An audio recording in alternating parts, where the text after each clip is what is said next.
Way back in the ancient timeline, around 2560 BC, a single jagged line drawn in the shifting sands of Egypt wasn't just a mistake in the blueprints. It was a death sentence.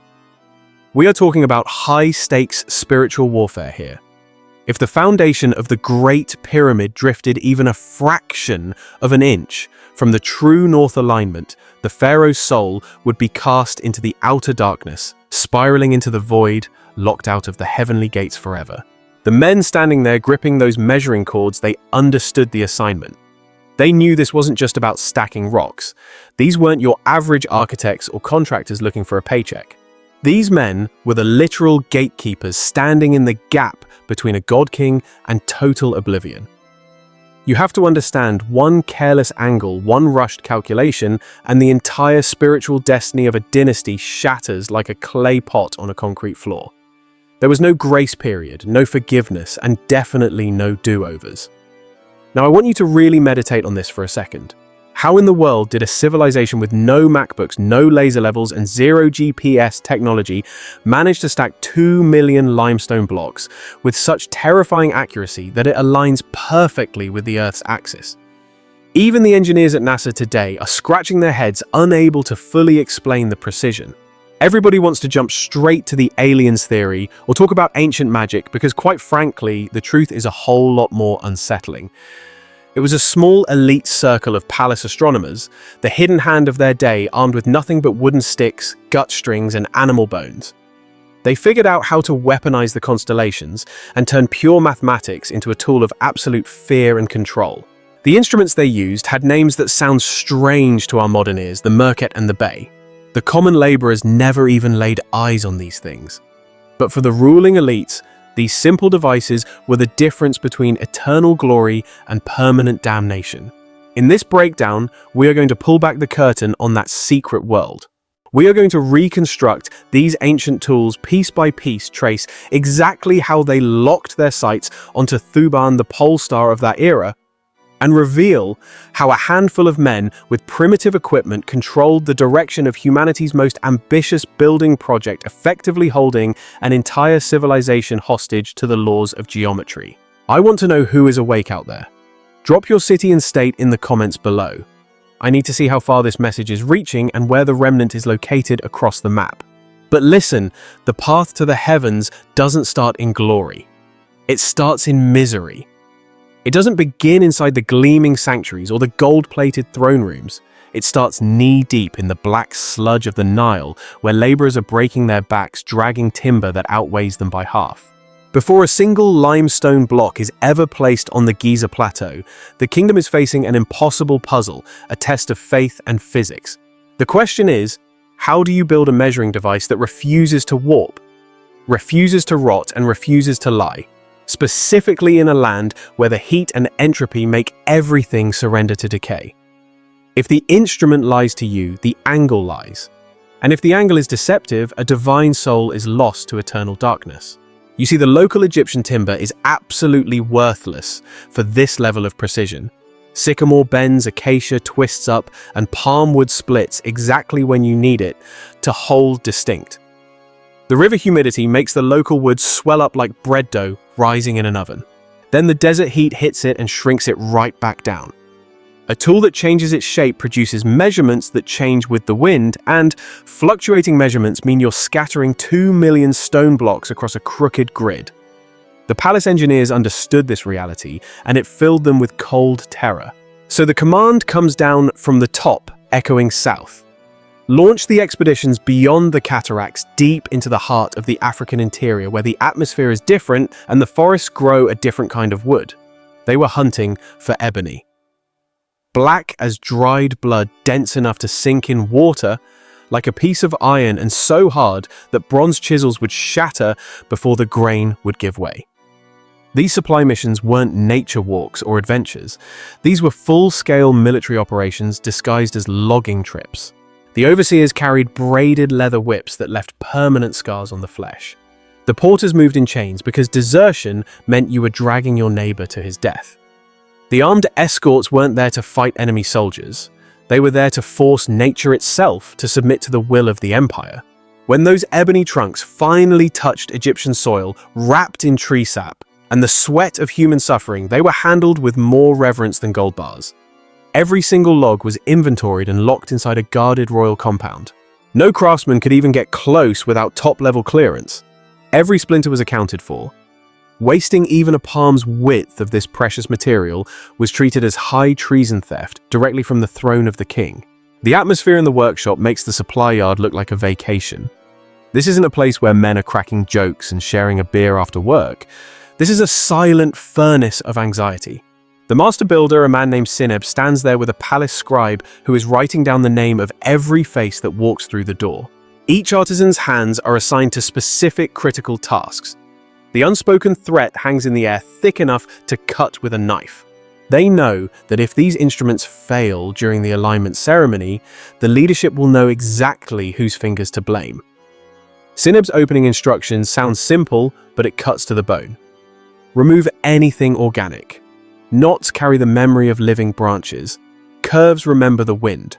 Twists are just echoes of old storms. All of that natural imperfection must vanish. The ebony needs to become something that looks like it never grew, never breathed, and never changed.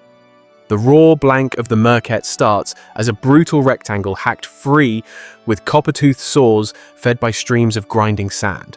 The noise is absolutely savage. Copper grinding against ebony screams like metal being dragged across ceramic tile. The blades overheat. The teeth warp under the stress.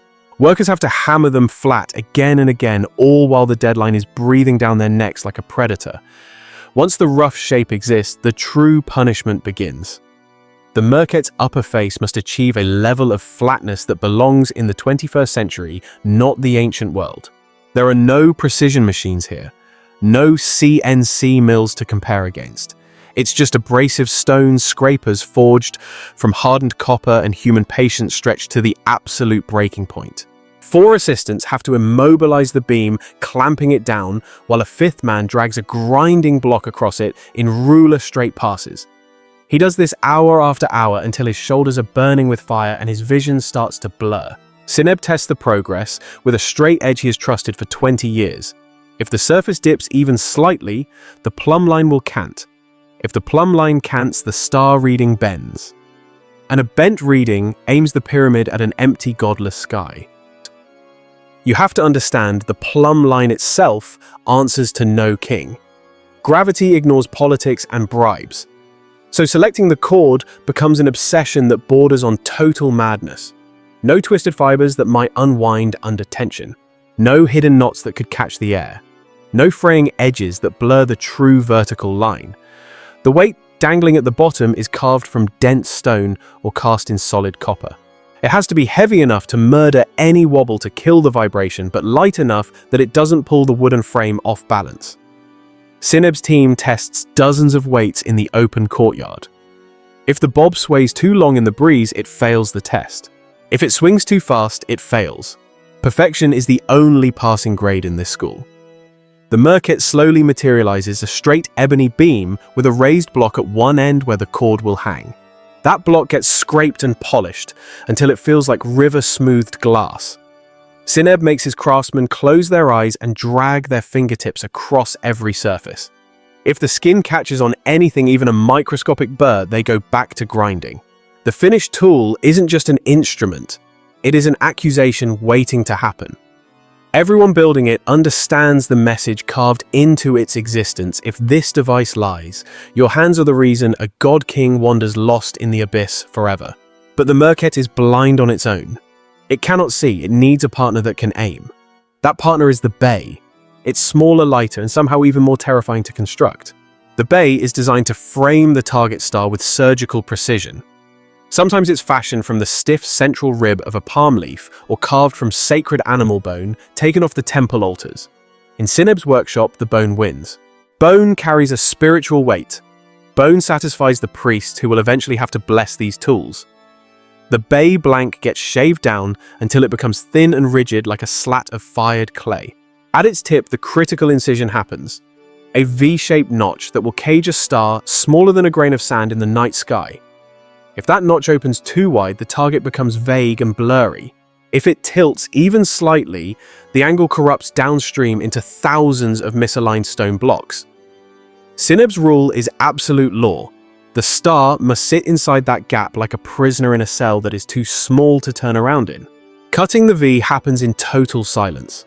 Speaking might jinx the blade. One slip of the chisel murders weeks of accumulated work. The craftsman selected for this task isn't the fastest or the strongest man in the room. He is the stillest. Years of carving delicate hieroglyphic texts have trained his hands to divorce themselves from fear. But this situation is different. Botching a royal name earns you a beating. Botching this notch could earn you a severe beating, demotion, exile, or something far worse. Imagine your name attached to a failure that the scribes will record for all eternity. The V emerges in layers. First rough, then refined, then polished with fine abrasive until the edges feel like the inside of a seashell. Sineb holds the finished bay against a crack in the workshop wall where the afternoon sunlight slices through. He peers through the notch at that razor of light. If he sees fuzz, if he sees doubling, if he sees any distortion at all, he discards the piece without hesitation. There is no room for repair here. It is either perfection or destruction. And listen, not every rejection traces back to craftsmanship. Some of it is pure political theater. Rumors are spreading that the High Priestess Neferhotep may personally inspect the instruments before the alignment ceremony, and nobody wants to be found wanting in her presence. It doesn't even matter if the violation actually went down. Just the possibility of it is enough to set the whole operation on fire. Suddenly, every priest in the vicinity is looking over their shoulder, whispering about ritual contamination, like it's a spiritual virus waiting to infect the bloodline. We're talking absolute zero tolerance here. You have a craftsman who attended a burial 3 days ago. He's blacklisted, banned from touching a single tool. Another guy raises his voice at a supervisor boom, labeled spiritually unstable and kicked out to haul rubble in the heat. It's cancel culture ancient style. Precision here isn't just about geometry, folks. It is a performance for the powers that be. When the representatives from Neferhotep's inner circle finally roll up, the entire workshop freezes mid-breath. You could hear a pin drop in that room. These visitors aren't builders, they are loyalty auditors. They run their soft, manicured fingers along the ebony wood, understanding absolutely nothing about the technical side, but fully aware they are touching the king's ticket to immortality. One of them presses his palm harder than necessary into the polished merquette surface, silently daring anyone to object. And nobody does. The tools pass inspection because in this system, failure isn't just a mistake, it isn't survivable. If they hadn't passed that check, Seneb and his entire team might have found themselves buried alive in a foundation pit as protective offerings. From this moment forward, the merquette and the base stop being just physical objects. They become classified state secrets. Only a tiny elite inner circle receives permission to handle them. The chief astronomer, the man who will actually stand beneath the stars and aim these devices, swears a blood oath inside the temple sanctuary. He vows never to reveal the exact technique to anyone outside the Brotherhood. Not to his brothers, not to his sons, not even to his dying father. The knowledge is locked down tight. Breaking this oath doesn't just mean execution. It means total erasure. No tomb, no inscribed name, no chance at resurrection. For an Egyptian believing in eternity, that fate is infinitely worse than physical death. This secrecy has a strategic logic to it. You have to understand the same knowledge that aims a pyramid also predicts the Nile flood. If you know when the stars rise, you know when the river surges, you know when crops will flourish or starve. That knowledge is raw political power. The priests and architects will never hand that weapon over to the laborers who work for bread rations and weak beer. It is strictly gatekept to maintain control. While all this drama unfolds behind guarded doors, the Giza plateau transforms into organized chaos. Thousands of workers flatten bedrock drag sledges, weighted with rubble and sweat under a sun that punishes any hesitation. To them, the project is just muscle and dust and shouted orders. They hear whispers about sky readers and star sticks, but they never see these things. It's completely compartmentalized. Their universe is rope, burns, stone ramps, and foremen screaming over the wind. The invisible grid that will guide every block into position is being prepared somewhere far away in back rooms they will never be allowed to enter. Finally, the day arrives when the wood and the bone must prove themselves against the universe. Seneb's team carries the Merket and the Bey out of the palace district in a small, solemn procession. The instruments travel wrapped in white linen like sacred corpses. Two guards with bronze-tipped spears walk alongside. No one speaks, no one trips. It is dead serious. The smallest accident, a chipped corner, a cracked notch, would be interpreted as a divine warning. The pharaoh does not tolerate bad omens. They reach the cleared zone where the pyramid's base will eventually be etched into stone. By daylight, this area is absolute madness. Oxen bellowing carts, colliding dust clouds thick enough to choke you out. But Seneb ignores the chaos. The instruments are placed inside a small guarded tent and sealed tight. The real work only begins when sunlight dies and the sky turns black enough to reveal the architecture hiding behind the blue. As dusk settles, the energy shifts and the regular workers are pushed back from the central measurement zone. Only a chosen handful remain inside the perimeter. The chief astronomer, his two assistants Seneb, a pair of chanting priests and a ring of armed guards facing outward to keep the rabble back. Torches flicker at the perimeter kept low so their glow does not wash out the faint stars. The Merket emerges from its wrappings and settles onto a prepared stone platform. The plumb line is attached with trembling care. The Bey is checked one final time by touch alone. No one trusts their eyes until full darkness arrives. Then the waiting begins. Thuban, the pole star of that ancient era, is not dramatic about its presence. It does not blaze like Sirius. It does not call attention to itself. It hides among brighter neighbors easy to miss if you do not know exactly where to search. It's camouflaged in the deep. But these watchers have trained for this specific night for years. They know the constellations surrounding Thuban like they know their own children's faces. They know how the entire sky rotates around that single fixed point. They know there will be one brief window when the star crosses an invisible vertical line, the meridian pointing directly at true north. If they capture that moment, they will lock the entire pyramid complex to the spin axis of the planet with accuracy that will embarrass surveyors 4,000 years in the future. If they miss it by a blink, by a shiver, they will have to stand before a living god and explain why his eternal house now points at nothing. The chief astronomer steps into position. He raises the Bey to his eye. The V notch frames the empty black void. The priests begin a low, droning chant, not to comfort him, but to remind him that divine witnesses are paying attention. Seneb stands beside the Merket, one hand resting on the ebony beam, feeling the plumb line slowly surrender to absolute stillness. The guards watch everything, ready to seize anyone whose clumsiness or doubt corrupts this moment. Above them, the sky continues its ancient, relentless rotation. The star they need creeps toward its critical position, degree by invisible degree. There will be one perfect instant when the Beys notch the Merket's hanging cord and Earth's rotational axis align into a single dead straight line of sight. When that instant arrives, the stakes couldn't be higher. They either seize that split-second opportunity or they lose absolutely everything. The moment arrives without announcement. No trumpet, no signal fire, just a speck of ancient light crossing an invisible threshold in the darkness. The chief astronomer exhales and locks the Bey into position. The V-notch swallows the night. His entire universe collapses into a tiny triangle of blackness. Everything else, the guards, the chanting priests, the desert wind, dissolves into nothing. He calls out, voice low but knife sharp. Seneb braces the Merket eyes, drilling into the plumb line. The cord hangs absolutely vertical, a black thread slicing through starlight. Hold! The astronomer's voice splinters. His arms scream with the tension.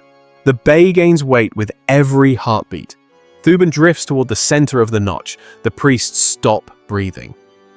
This single moment will define everything Egypt builds for the next 1,000 years or destroys. The cord bisects the star. For one heartbeat, the universe freezes. Mark! Seneb barks a command. An assistant drops to his knees and hammers a wooden stake into the dirt directly beneath the plumb bob. Another man already positioned along the prepared sight line drives a second marker home. The cord, the star, the notch, the two stakes. One line burned through dust and terror. Then the star slides past. The trance shatters. The astronomer lowers the Bey. His hands tremble violently, sweat runs down his forearms. No one claps, no one congratulates. This is survival. Seneb raises his palm. Everyone freezes. The priests scan his face for any flicker of uncertainty. He walks to the first stake, examines the hole, studies. The line connecting both markers feels the direction deep in his skeleton. It is as straight as human hands can make it, as straight as anyone without machines could ever hope to achieve, but one reading proves nothing in this game. "We repeat the process," he says. The guards shift irritably. The priests exchange annoyed glances. The astronomer looks like he might collapse right there. But Seneb does not care. One observation could just be an accident. Two observations that match become law. They reset everything. Earth rotates, hours bleed away. When Thuban crosses the meridian again on a different night, the same ritual repeats. Bay-raised, Merket steady chord, motionless stakes driven. When Seneb compares the new line to the previous one, the markers nearly kiss. The difference is so small, he has to kneel in the dirt just to detect it. That is when certainty arrives. A line pointing to true north, not magnetic north, not some estimate based on sun shadows, but the actual rotational axis of the planet beneath their feet. And with that confirmation, the plateau transforms. It stops being random rock. It becomes a canvas ready to receive instructions. They stretch a rope between the stakes and snap it. Dust marks the ground in a clean scene. It's in surgical scar. This right here, this is the north-south axis, the spine of the world. You have got these high priests leaning in, squinting at it like they are diagnosing a sick animal. They are chanting, murmuring their little blessings, acting like their words carry weight. But Sembi, he knows better. He knows their rituals are just empty air that controls absolutely nothing. What actually controls the destiny of this kingdom is this invisible geometry his team is holding right now. That is the baseline. From there, the crew maps out the entire reality of the structure. They stretch these ropes knotted at exact intervals, building a massive right angle. Modern folks would look at that and say, hey, that is a 3-4-5 triangle. But these guys were doing it way before it was cool. They do not have a fancy mathematical name for it yet. To them, it is just the way, a technique handed down from the ancient temple builders who came before. But watch this: when those lengths snap tight and the triangle closes, boom, you get a perfect 90-degree corner, a true right angle that does not lie.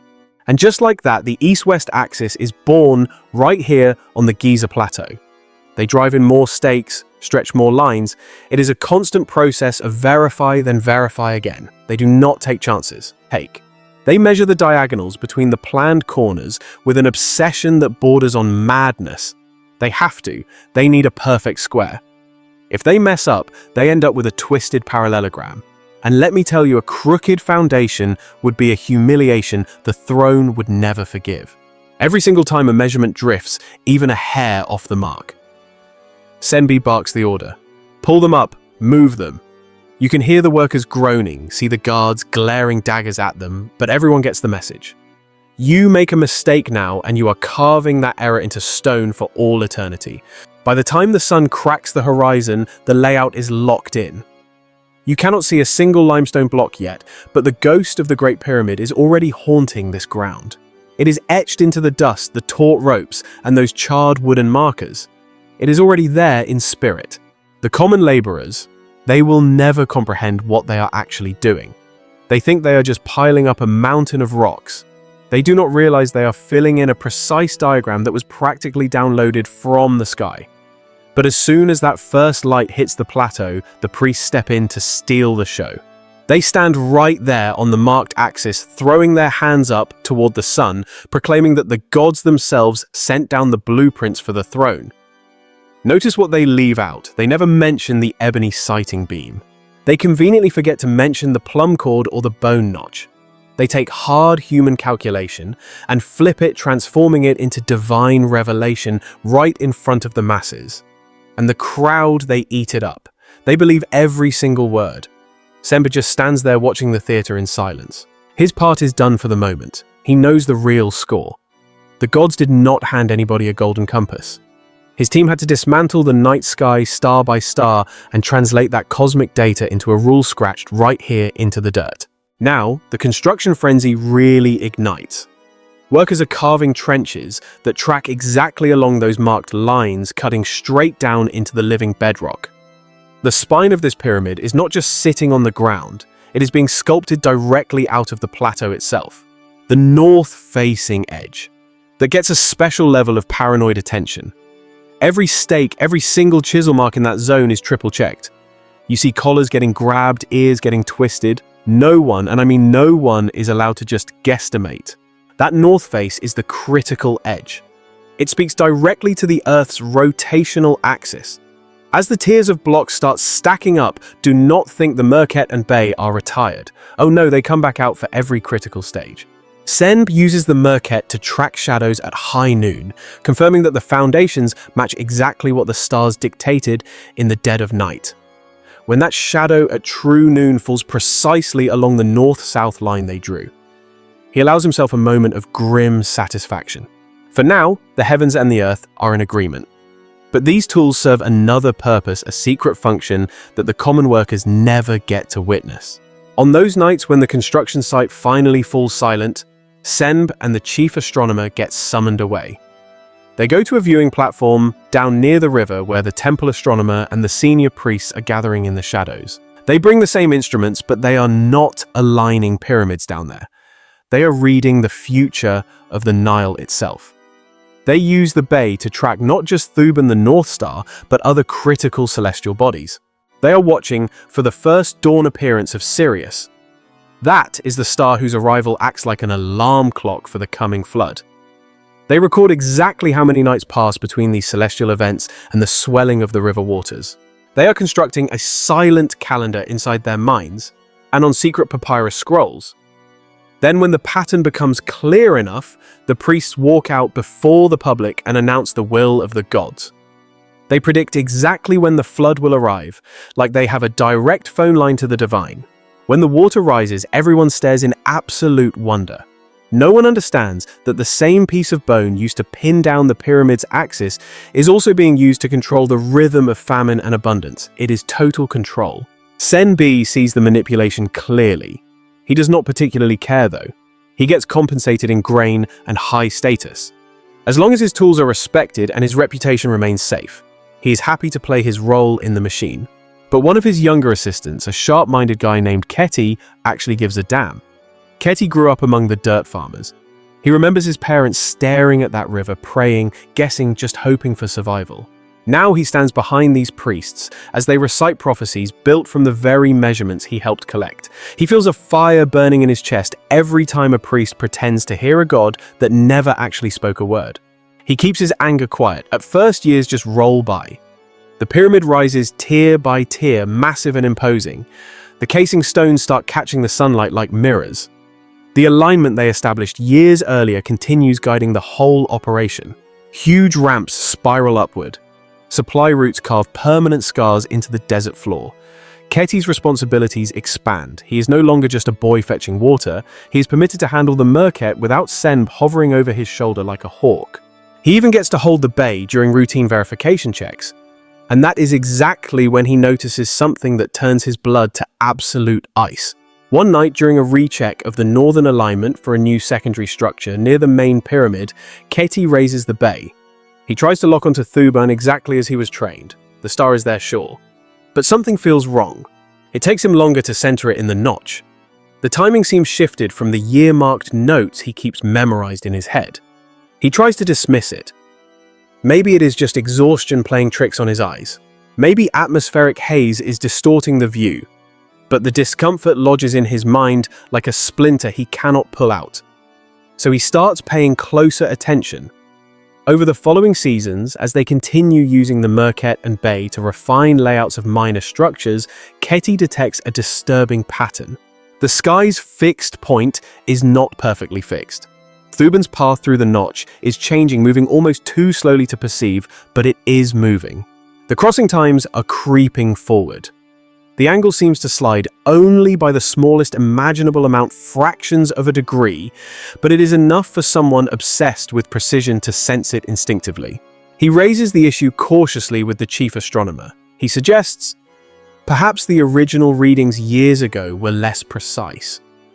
The older man avoids eye contact and says, "We were younger then, less disciplined." Keti knows instantly this is a lie. He knows exactly what he is doing. He is Those first nights represented the most meticulous work he has ever witnessed in his life. The old man knows it too. His gaze drifts toward the temple where the priests sleep peacefully under painted ceilings, absolutely certain that the heavens never change. If the sky itself is drifting, then the foundation of their entire belief system is unstable. It means the eternal stars are not eternal. It means the fixed pivot of the universe is sliding by tiny degrees. The universe is not a frozen clock, it is a moving target. Keti stays silent in public, but his mind is racing. In private, he begins carving secret marks in hidden locations on the inner surface of a tool chest on a rock near the observation platform. Dates, angles, positions. He's attempting to track the drift. He has no name for what he is discovering yet. He just knows something enormous is wrong with the world. Eventually, his small acts of curiosity betray him. One evening, Senbi discovers one of the hidden marks. It is a line scratched behind a storage rack accompanied by a small symbol that only a trained observer would recognize as Thuban. There is an angle, a date, and a notation suggesting a comparison with a reading from a previous year. Semb waits until morning, then drags Keti aside way away from the noise of the labor gangs. His voice is low and sharp as a razor. Why are you carving measurements in places no one authorized? Keti tries to deflect to play dumb. Semb refuses to let him escape. Under the heavy weight of his master's stare and the distant attention of a guard who is pretending not to listen, Keti breaks. The truth pours out of him. The star is moving. He says, I can prove it. The alignment is shifting, not dramatically, but enough.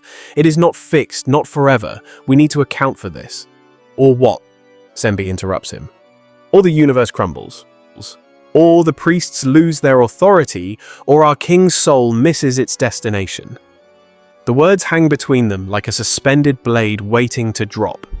If Semb accepts what Keti is saying, everything they have sold to the throne as eternal becomes temporary. Every perfect line they drew is actually matched to a sky that is slowly sliding away. The Great Pyramid itself might one day point at absolutely nothing that matters. The entire machine they are constructing would be exposed as a mere snapshot in time, not a timeless structure. But if Semb rejects it and buries the observation, he will be deliberately choosing safety over truth. The carved idols on the temple walls stare back with cold indifference, locked in stone, while the world around them shifts.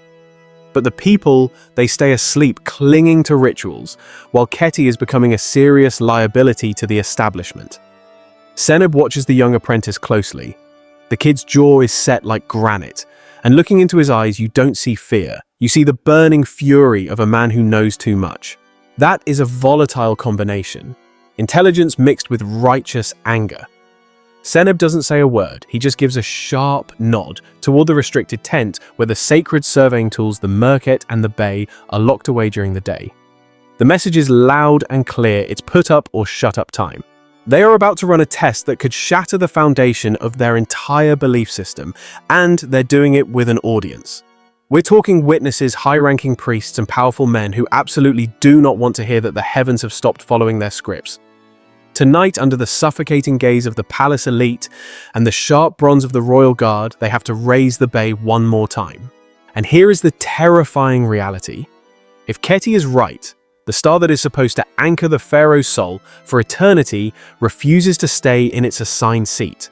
The heavy fabric of the tent swallows every bit of outside light, creating a void where only the truth remains. The oil lamps are burning at a whisper, casting long, twisting shadows that look like serpents in the smoke. The tension is so thick you could cut it with a knife. Nobody wants to be here, but the hierarchy demands it. Seneb takes his position by the Merket, the ebony beam sitting perfectly on its platform, the plumb line hanging dead still in the breathless air. Keti grips the bay, his hands trembling just enough to show the strain. He can feel the weight of the room, every pair of judgment-filled eyes drilling holes into his back. You have the priests in their spotless white linens acting holy and the guards gripping their heavy clubs ready to crack skulls at a moment's notice. Then there is the royal inspector, a direct operative from High Priestess Neferhotep's inner sanctum, standing there like a statue absorbing every detail for his report. Show us. Seneb commands, his voice void of emotion. Keti swallows the lump in his throat and steps up. He lifts the sighting tool, aligning it with the ancient scratch marks in the earth, The sacred geometry they carved years ago when they first froze true north into the dust. That line isn't just a scratch, it is the law. It governs the entire pyramid complex, dictating the angle of every stone. Every massive wall, every ramp, every polished casing stone takes its marching orders from that original calculation. Keti squints through the V-notch. Thuban is up there all right, but the star is acting rogue. It is not where the dogma says it should be. It is sitting just slightly off-center, not a massive jump, but enough to make his stomach drop into his shoes. "Lift it higher," one of the priests barks, sensing the hesitation. "Your anxiety is polluting the ritual, you are disturbing the gods." Keti snaps back. "I'm not disturbing a thing." His voice is quiet, but it's got steel in it now. The star is not where it used to be. The atmosphere in the tent instantly turns hostile. Seneb steps into the younger man's personal space. Forget the old stakes. He orders changing the protocol. Aim directly at the star itself. Ignore what the ground says. Look at what the sky is doing. Keti does as he is told. He shifts the instrument, letting the V shape eat up the darkness until the star Thuban sits perfectly in the crosshairs. Seneb adjusts the Merket until the vertical line slices right through that exact point. He calls for fresh stakes. New markers are hammered into the dirt with a dull thud. When they bring the lamps down to compare the new line with the old holy mark, the discrepancy is undeniable. These lines aren't identical twins anymore. They're barely distant cousins. The shift is tiny, measured in the width of a finger stretched over a mile, but to men who built their entire civilization on the concept of absolute perfection, this looks like the apocalypse. One of the senior priests speaks up first, desperate to save face. The original calculation was flawed. He lies smoothly. The gods are merely correcting the mistakes of our ancestors. This boy is arrogant and sloppy. He is confusing his own incompetence with the movement of the heavens. That tears it. Keti steps toward the priest and the guards instantly tense up, muscles coiling. The original line was flawless, Keti argues, risking his life. We checked it 1,000 times. We built an empire on that math. The sky has shifted. It moves across the ages. The stars aren't frozen statues. You know I'm telling the truth. You looked through the notch, you saw the chord. He turns to Seneb, eyes pleading, demanding, begging his mentor to have a backbone and stand up for the reality they just witnessed. But Seneb's face is a mask of stone. He isn't looking at Keti. He's looking at the politics, the temple, the court, and the massive pyramid rising outside. He knows the stakes. If he admits the pole star drifts, he is admitting the Pharaoh's eternal pathway to the afterlife is broken. He's admitting that the imperishable stars are actually subject to change. He would be saying the gods aren't what the priesthood claims they are. The royal inspector finally breaks the heavy silence. The king's tomb is already 50% complete. He says, his voice like dry parchment. The axis is already carved in stone. The chambers are planned, the shafts are measured. Are you trying to tell me this sacred structure is defective, that the king has no GPS to the stars? I suggest you choose your next words with extreme caution, boy. Keti opens his mouth to defend the truth, but Seneb cuts him off at the knees. The young man has been making unauthorized markings, Seneb announces, lying through his teeth. I've been keeping secret records of his errors. His calculations are a mess. He spends too much time staring at the sky and not enough time doing his job. The original line is the one we honor. The stars test men. Men do not test stars. The priest let out a collective breath. That is the verdict they needed to hear to keep their power intact. The inspector relaxes his shoulders. The guards loosen their death grip on their clubs. Keti stares at Seneb like he's watching the sky fall down. You know that's a lie, he whispers. You know what we saw tonight. You felt it. You witnessed it. Seneb doesn't even look at him. He turns to the priests, washing his hands of the situation. The instruments remain pure, he says cold-bloodedly. Any confusion belongs to the operator.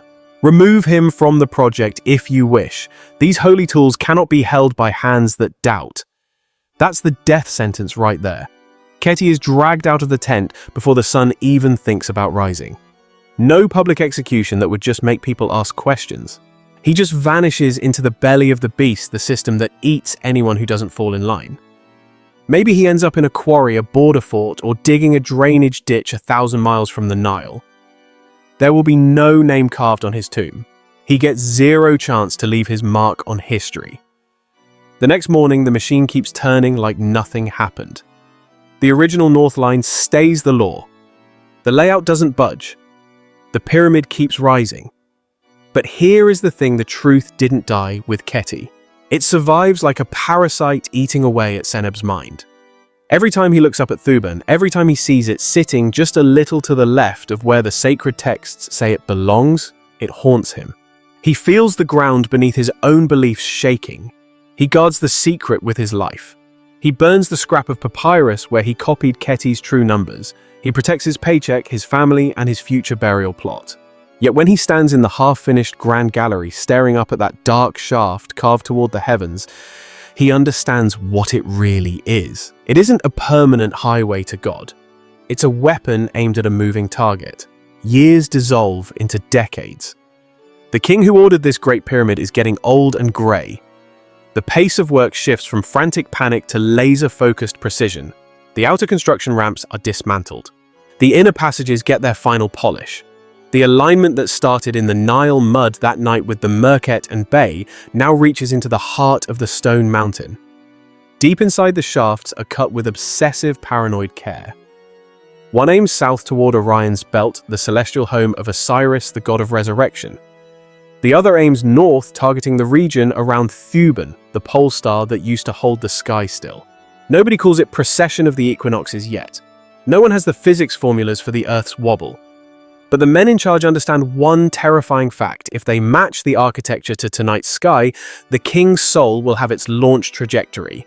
On the day of the burial, the tools that started it all are nowhere to be found.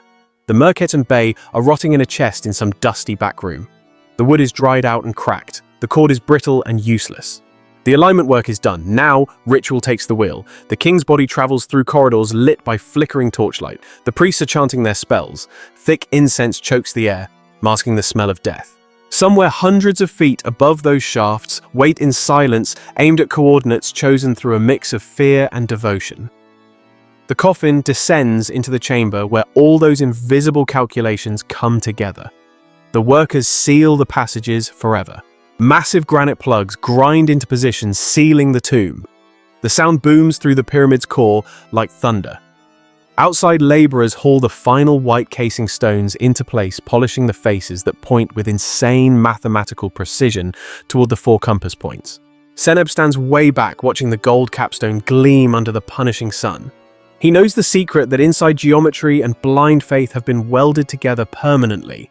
He also knows that far above the pole star that once matched their line of sight perfectly will slowly, inevitably wander away. He feels a twisted kind of admiration. "We did our part," he mutters to himself. "Let the stars figure out the rest." He dies years later, buried in a respectable tomb. No one carves a hint of doubt on his walls. The official narrative wins again. Centuries roll by. The sand shifts, dynasties crumble, and new kings build smaller, cheaper knockoff pyramids. The exact technique of using the Merket and Bay becomes blurred, then hidden, then classified, then a rumor, and finally forgotten entirely. The ebony wood rots the bone splinters. The cords turn to dust. But the stone remembers. Long after Seneb, long after Neferhotep, long after the priests and their guarded scrolls turn to ash, the Great Pyramid still dominates the Giza plateau. Its outer casing has been stripped by thieves, its chambers ransacked by looters, but its base remains locked to the earth with an alignment error so microscopically small that it absolutely humiliates modern engineers. Surveyors from this modern era arrive on the scene carrying their high-tech baggage instruments, metal sighting rods, digital compasses, and laser theodolites. They set up shop on the plateau, ready to measure each side's angle against true north, fully convinced they are the pinnacle of intelligence. They run the calculations, looking for the deviation. They honestly expect to find roughness. They anticipate the clumsy limitations of what they consider a primitive society. Instead, what they discover is a misalignment of roughly 3 arc minutes that is just 3/60ths of a single degree. We are talking about an error so microscopic that across the entire length of one side of that massive structure, it amounts to barely a hand's width. Let that sink in. The Great Pyramid is aligned more accurately to true north than the building you are sitting in right now. It puts most modern city streets to shame. And of course, the predictable excuses start flying. They claim the ancients had unlimited time. They say they used endless slave labor to brute force the geometry. They say they just copied someone else's design. What most people in the West refuse to accept is the straightforward explanation because it challenges their worldview. The builders used their sky. They utilized the laws of gravity given by the Creator. They used a patience sharpened by the terror of failure. They used simple tools like the merket and the bay. They did not require iron. They didn't need our digital displays, and they certainly didn't need help from little green men. All they needed was a straight beam, a true chord, and a star positioned close enough to Earth's axis to serve as a cosmic hinge.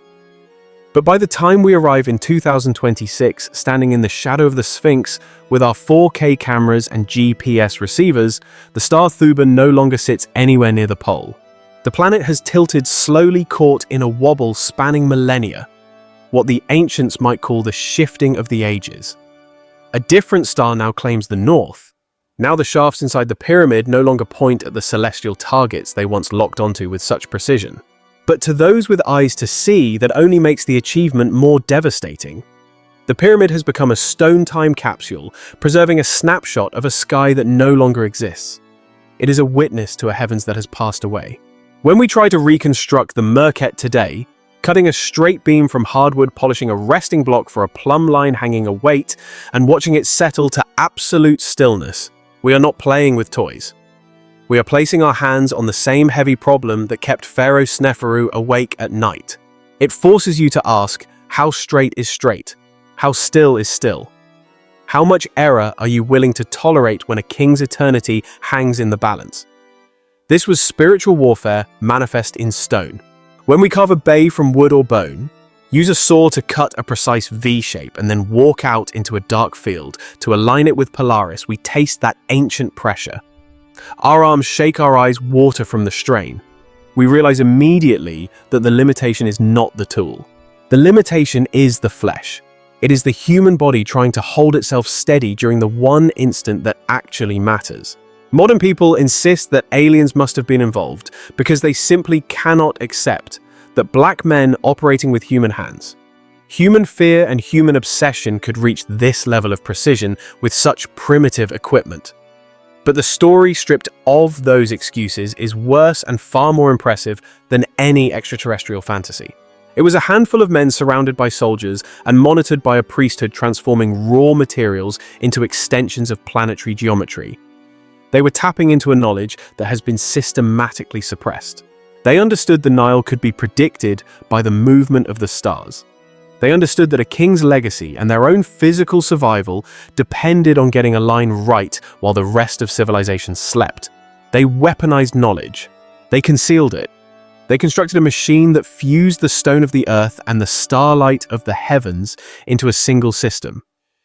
Did they defeat death? Khufu is gone. Khufu is gone. The priests are dust. Their words have been consumed by the march of time. But the line they scratched in the sand that first night still exists. Locked in limestone, the pyramid still faces a north that no longer matches its original master star. It stands as a stubborn rebuke to the shifting world.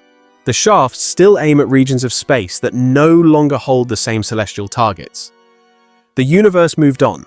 Their structure stayed. That is the real horror and beauty of it. The disconnection between the temporal work of man and the eternal shifting of the cosmos. They believed they were building eternity. In reality, they built a frozen snapshot of a cosmos that keeps shifting. They anchored their king to a sky that across thousands of years slowly walked away from them. And yet through that failure, they created something that still crushes our confidence today. Every time we measure the pyramid and encounter that laughable 3/60ths of a degree error, we confront a question most people avoid looking at. With all our technology, with all our modern arrogance, would we be willing to stake our souls on our own measurements for the next 5,000 years? When you watch this, understand you are not simply observing blocks and angles. You are witnessing a war against the drift of everything. The Egyptians wielded the merket and the bay as their weapons against chaos. We wield cameras and software, but we are losing the battle. The mission remains identical: impose order onto a world that refuses to stop moving. If you made it this far, you belong to a tiny group of people who can now see through the noise and the deception. You understand that behind the sanitized museum displays and the simple textbook explanations, there was fear, secrecy, arrogance, sacrifice, and a level of precision work that should terrify us more than any conspiracy theory about visitors from the sky. Thank you for staying until the end. If you want more stories that strip the surface off ancient mysteries and expose the raw machinery underneath, hit subscribe and turn on all notifications so you never miss the next deep dive into the truth. Drop a like if this transformed how you see the Great Pyramid. And share this with that one friend who keeps insisting aliens built everything because they can't handle the truth about human potential. Let them witness what real human obsession can accomplish when we are truly awake.